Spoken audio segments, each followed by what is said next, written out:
আসসালামু আলাইকুম রহমতুল্লাহি ওবারাকাতু। সুপ্রিয় দর্শক শ্রোতা, আজকের এই সাহাবীদের আলোচনা বিষয়ে আমরা আজকে আলোচনা করতে যাচ্ছি ইকরিমা ইবনে আবি জাহেল সম্পর্কে। দয়ার নবী যে সময় প্রকাশ্যে মানুষকে হক ও হিদায়াতের পথে আহ্বান জানান, সে সময় ইকরিমা ছিলেন জীবনের ৩য় দশকের শেষ দিকে, অর্থাৎ ৪০-এর কাছাকাছি। বংশমর্যাদা ও ধন সম্পদে তিনি ছিলেন সর্বশ্রেষ্ঠ কুরাইশি, মান মর্যাদায়ও তিনি ছিলেন সর্বোচ্চ আসনে। দয়াল নবীর সেই প্রকাশ্য আহ্বান কবুল করে মুসলিম হয়ে যাওয়াটাই ছিল তার জন্য স্বাভাবিক। যেমন তার বয়স্ক সাদ ইবনে আবি ওয়াক্কাস, মুসআব ইবনে উমাইর রাদিয়াল্লাহু তাআলা আনহুমা এবং মক্কার অন্যান্য যুবকরা করেছিল ইসলাম গ্রহণ।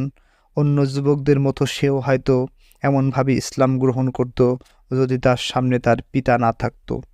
তাহলে কে সেই নরধম পিতা? সে হচ্ছে মক্কার সবচেয়ে দুর্নীতিবিদ, জালিম সর্দার, কাফের মুশরিকদের ত্রাণকর্তা, দুর্দান্ত সন্ত্রাসের হোতা, যার মহাদাপুটে অপতৎপরতার দ্বারা আল্লাহ মুমিনদের ইমানকে পরীক্ষা করেছিলেন, যে পরীক্ষার দ্বারা ইমানের দৃঢ়তা প্রমাণ হয়েছিল, যার চক্রান্ত জাল দ্বারা আল্লাহ নবীদের সততা ও সত্যতা যাচাই করেছেন, আর তারা প্রতিবারই সততার প্রমাণ দিয়ে সফলতা লাভ করেছেন। সেই নর্দম পিতা আর কেউ নয়, স্বয়ং আবু জাহেল। ব্যাস, তার এই নামটুকুই যথেষ্ট। সে ছিল তার পিতার কথা আর কাজের নিজেকে সবসময় সঙ্গবদ্ধ করে রাখত। ইকরিমা ইবনে আবু জাহেল আল মাখজুমি, অর্থাৎ তার নাম ইকরিমা, পিতার নাম আবু জাহেল। বংশের পরিচয়ে তিনি একজন মাখজুমি, কুরাইশদের সীমিত শক্তিধর নেতৃবৃন্দের অন্যতম এবং তাদের হাতে গোনা সেরা অশ্বারোহীদের প্রধানতম। ইকরিমা ইবনে আবু জাহাল নিজেকে মুহাম্মদ সাল্লাল্লাহু আলাইহি সাল্লামের বিরুদ্ধে ঘোর শত্রুতায় সঁপে দিল পিতার নেতৃত্বের প্রতি আনুগত্য দেখিয়ে। তাই জীবনভর রাসূলুল্লাহ সাল্লাল্লাহু আলাইহি সাল্লামের বিরুদ্ধে শত্রুতা করতে লাগল। তার সাহাবীদের অবর্ণনীয় কষ্ট দিয়ে অতিষ্ঠ করে তুলল। ইসলামের বিরুদ্ধে, ইসলামের অনুসারী মুসলিমদের বিরুদ্ধে নানা ষড়যন্ত্র ও চক্রান্তের জাল এমনভাবে বিস্তার করল, যা দেখে পুত্রগর্ভে কাফের দলপতি পিতার বুক ফুলে উঠল।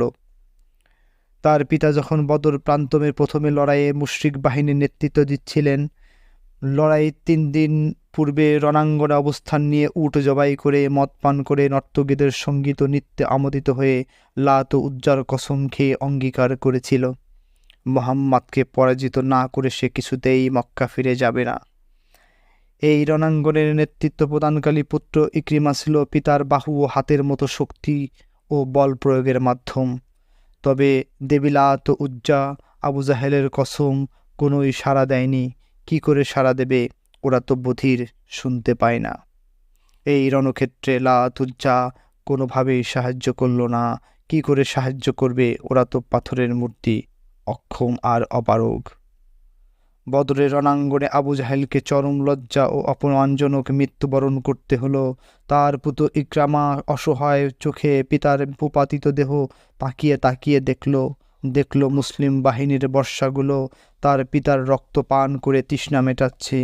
সে নিজ কানে শুনতে পেল দাম্ভিক পিতার অপরাজিত ও অসহায় কণ্ঠে শেষ আর্তচিৎকার।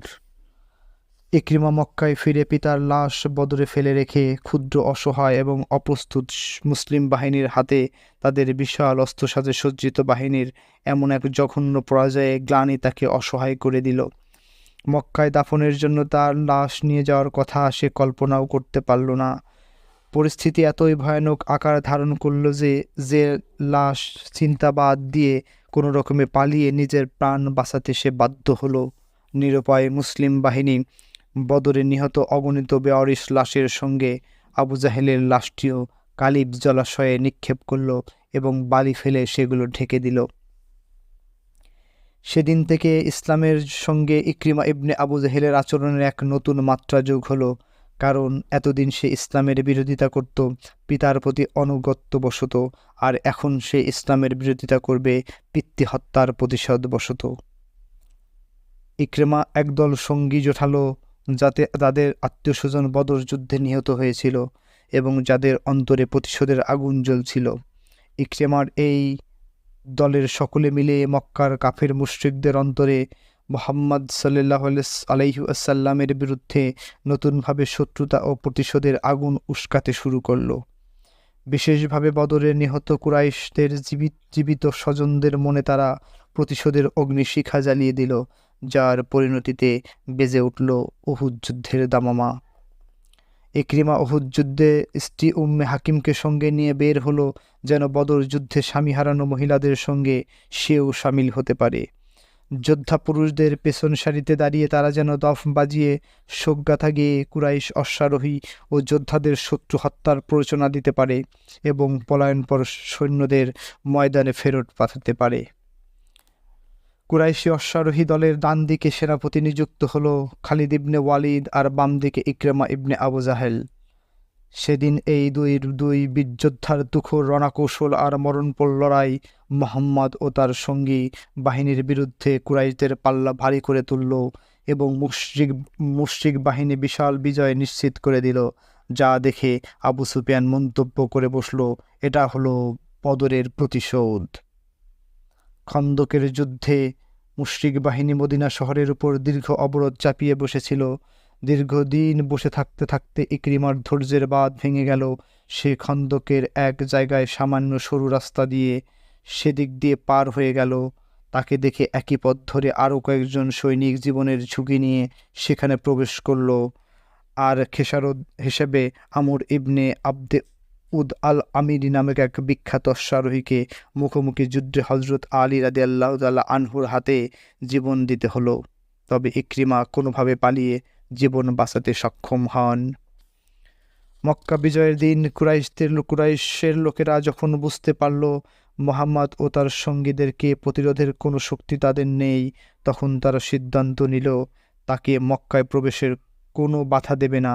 এই সিদ্ধান্তের কারণ তারা জানতে পেরেছিল রাসূলুল্লাহ সাল্লাল্লাহু আলাইহি ওয়াসাল্লাম তার প্রধান সেনানায়কের নির্দেশ দিয়েছেন, যে সকল মক্কাবাসী প্রতিরোধ করতে আসবে তাদের ছাড়া আর কাউকেই যেন হত্যা করা না হয়। কিন্তু ইকরিমা ইবনে আবু জাহেল এবং তার সমমনা কয়েকজন কুরাইশের সর্বসম্মত ওই সিদ্ধান্তকে প্রত্যাখ্যান করে বিশাল ইসলামী বাহিনীর বিরুদ্ধে আক্রমণ করে বসল। খালিদ ইবনে ওয়ালিদ সামান্য এক ঝটকা তাদের পরাজিত করে দিলেন। কয়েকজন নিহত হলো আর কয়েকজন পালিয়ে যান বাঁচালো।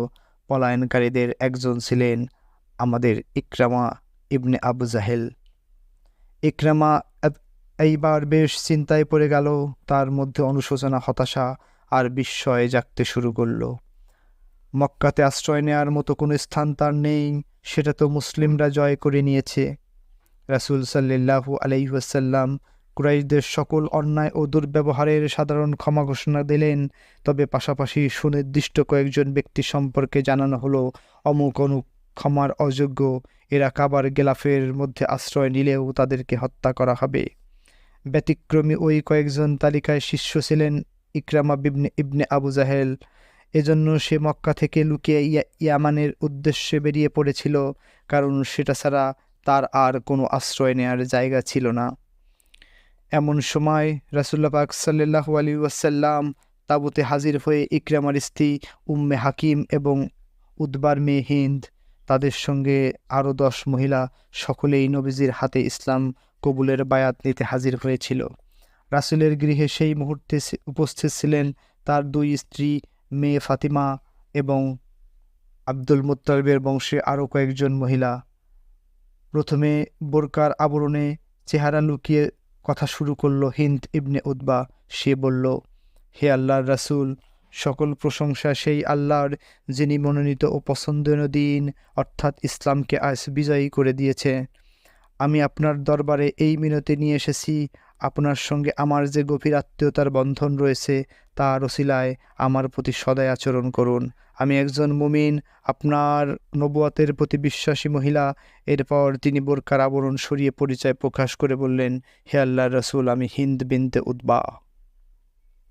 প্রিয় নবী সাল্লাল্লাহু আলাইহি ওয়াসাল্লাম তার ইসলাম গ্রহণে আনন্দ প্রকাশ করলেন আর বললেন, তোমাকে অভিনন্দন।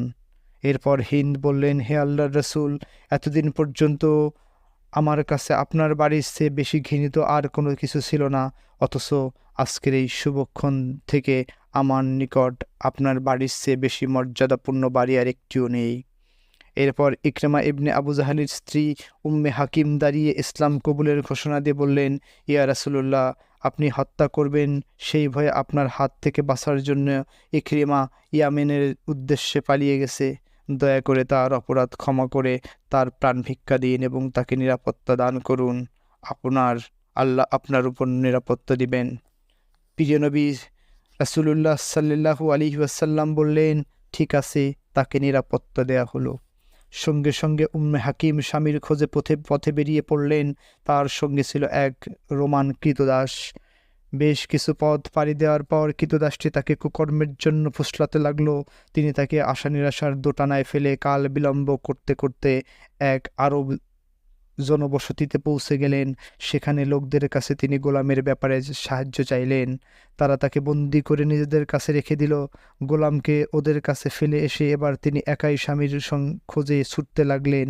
অবশেষে তিনি তাকে দেখতে পেলেন তিহামা অঞ্চলে সাগরের কূলে। ইকরিমা তখন একজন মুসলিম মাঝিকে অনুরোধ করছিল দ্রুত তাকে সাগর পার করে দেওয়ার জন্য।